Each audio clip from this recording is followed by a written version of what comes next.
According to the Quran, fasting is prescribed so that we can have taqwa. What is taqwa? Many translate taqwa to mean fear of Allah. It comes from the root Arabic word waqayya, which means to protect. Thus, we should use fasting as a means to protect ourselves on the Day of Judgment. Let us look at how fasting can be used to attain taqwa in more detail. Fasting in the month of Ramadan is an opportunity for the training of the heart for the rest of the year. Why do we need to train the heart? Because it is the place where taqwa resides. During Ramadan, our bodies are made to feel hungry, thirsty, and therefore weak. Whilst fasting, we are fighting the urge to eat and drink. If the heart is trained well and therefore submitted to Allah, it can be used to control the whole body, to live as Allah commands us to, while shunning the things we are not supposed to do. We know the shaitan and his army are locked away in Ramadan, so this is easier to achieve. As humans, we are essentially the same as animals. It is only our ability to reason that marks us out. But if we stick with our base instincts, we are no better than animals, because then we follow our desires without any thought of Allah and His purpose for us. This is what happens to us when our hearts are not trained well, which results in us having little or no taqwa. The training of Ramadan allows us to be more than just animals. It allows us to behave better, not simply behaving in the manner Imam Ghazali describes: when you are hungry, you eat, and when you are angry, you attack. How will you progress any further down this path? Are the beasts your partners?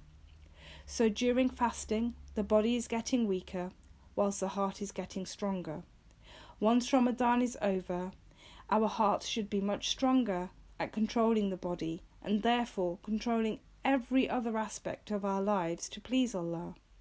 Once Ramadan is over, the real test starts in controlling our desires, when the shaitan and his armies are free once again.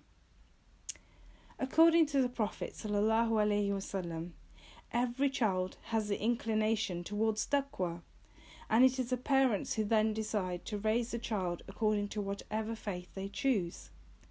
Imam Ghazali states, deep down in our subconscious, every human being is being asked, "Am I not your Lord?" And every one of us is answering yes. Imam Ghazali discusses the importance of knowing oneself so that we may better grasp taqwa. And this is confirmed by the Quran. We will show them our signs in the world and in themselves, so that the truth may be manifest to them. Knowing oneself is more than knowing just one's physical form, and this can only come with training of the heart. Imam Ghazali put it in another way. A horse and an ass are both animals of burden.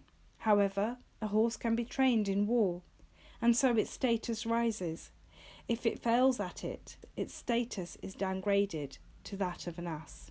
Through taqwa, the hearts attain clarity, just as rusty iron, when polished, becomes shiny like a mirror.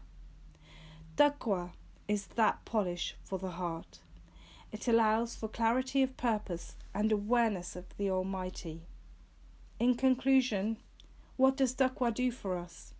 It spurs us towards knowledge and action in order to draw nearer to Allah. So, brothers and sisters, let's use this Ramadan to train our hearts so that we can attain taqwa.